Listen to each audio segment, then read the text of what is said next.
siapkan hatiku Tuhan untuk dengar firman-Mu.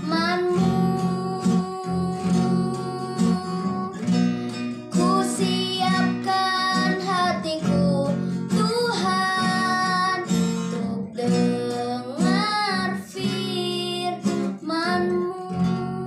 Selamat malam saudara-saudaraku yang dikasihi Tuhan. Jumpa kembali dalam pembacaan Alkitab bersama.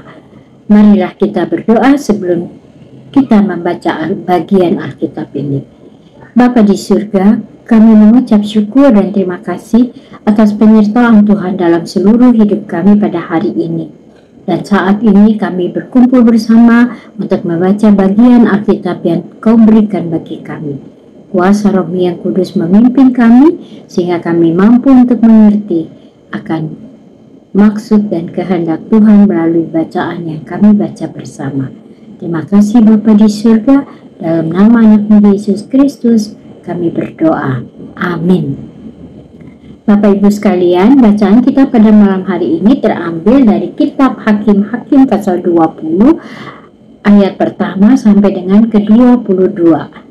Perikop yang berjudul Peperangan Orang Israel melawan Bani Benyamin.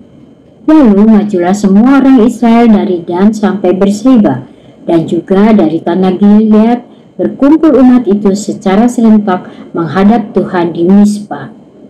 Maka berdirilah para pemuka dari seluruh bangsa itu dari segala suku orang Israel, memimpin jemaah umat Allah yang jumlahnya 400.000 orang berjalan kaki yang bersenjatakan pedang.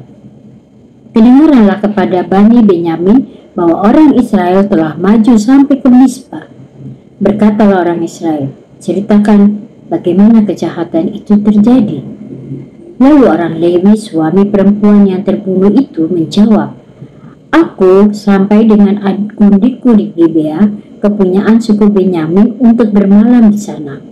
Lalu warga-warga kota Gibea itu mendatangi aku dan mengepung rumah itu pada malam hari untuk menyerang aku.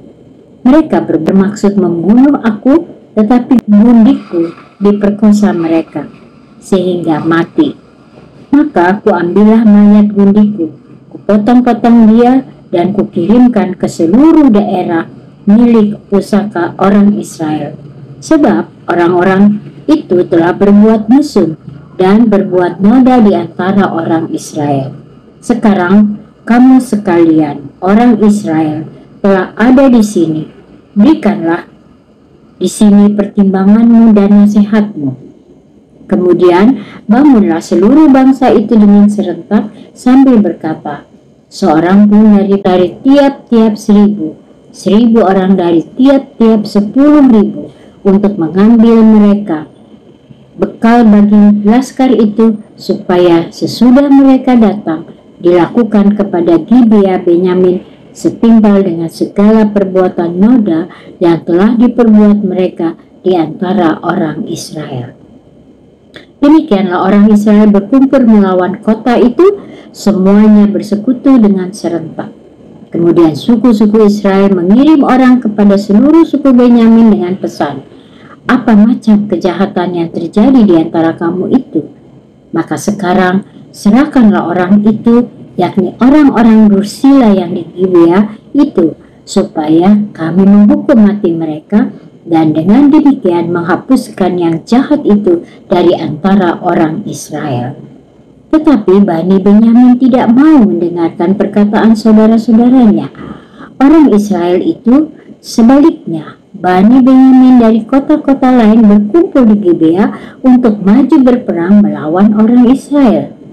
Pada hari itu dihitunglah jumlah Bani Benyamin dari kota-kota lain itu 26.000 orang yang bersenjatakan pedang, belum termasuk penduduk Gibea yang terhitung 700 orang pilihan banyaknya. Dari segala laskar ini ada 700 orang pilihan yang kidal, dan setiap orang dari mereka dapat mengumban dengan tidak pernah meleset sampai sehelai rambut. Juga orang-orang Israel dihitung jumlahnya dengan tidak termasuk suku Benyamin, ada 400.000 orang yang bersenjatakan pedang, semuanya itu prajurit. Lalu orang Israel berangkat dan maju ke Betel. Di sana mereka bertanya kepada Allah, "Siapakah dari kami yang lebih dahulu maju berperang melawan Bani Benyamin?"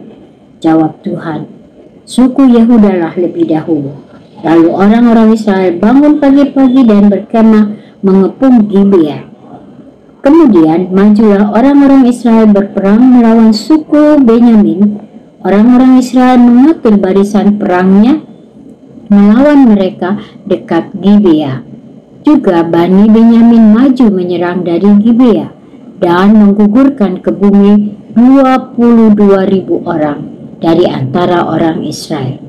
Pada hari itu,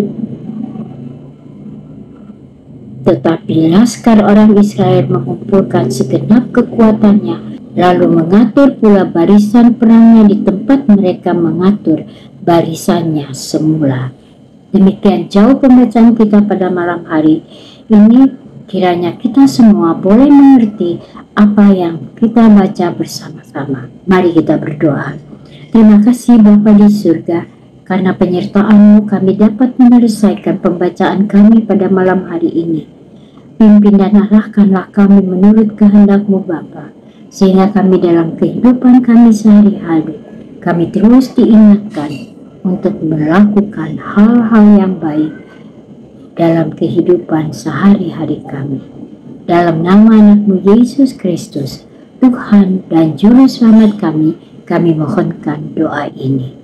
Amin. Firman-Mu, pelita bagi kakiku, terang bagi jalanku,